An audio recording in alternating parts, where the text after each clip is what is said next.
بسم الله الرحمن الرحيم.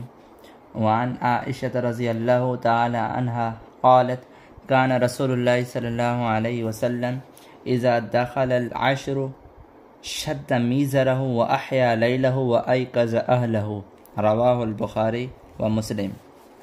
حضرت عائشہ رضی اللہ تعالی عنہ روایت فرماتی ہیں کہ جب رمضان کا آخری عشرہ آتا تھا تو حضور اقدس صلی اللہ علیہ وسلم اپنے تہبند کو مضبوط باندھ لیا کرتے تھے اور رات بھر عبادت کرتے تھے اور اپنے گھر والوں کو بھی عبادت کے لیے جگاتے تھے۔ بخاری اور مسلم کی یہ روایت ہے۔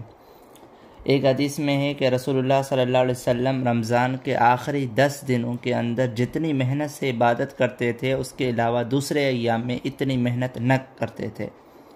حضرت عائشہ رضی اللہ تعالی عنہ نے یہ جو فرمایا کہ رمضان کے آخری عشرہ میں آپ تہبند کس لیتے تھے، علماء نے اس کا یہ مطلب بیان کیا ہے کہ خوب محنت اور کوشش سے عبادت کرتے تھے اور راتوں رات جاگتے تھے۔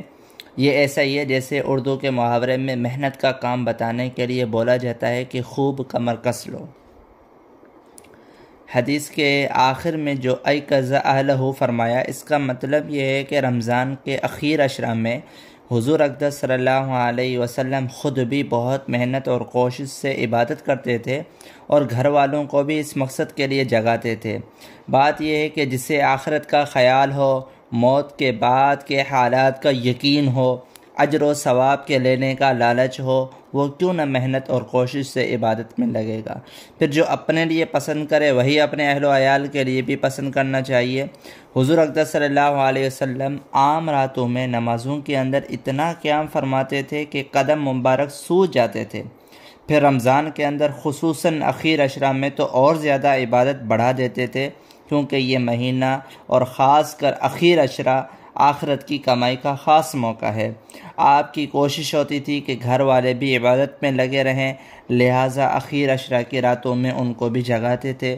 بہت سے لوگ خود تو بہت زیادہ عبادت کرتے ہیں لیکن بال بچوں کی طرف سے غافل رہتے ہیں۔ گھر کے لوگ فرض نماز بھی نہیں پڑھتے۔ اگر بال بچوں کو ہمیشہ دین پر ڈالنے اور عبادت میں لگانے کی کوشش کی جاتی رہے اور ان کو ہمیشہ فرائض کا پابند رکھا جائے تو رمضان میں نفلوں کے لیے اٹھانے اور شب قدر میں جگانے کی بھی ہمت ہو۔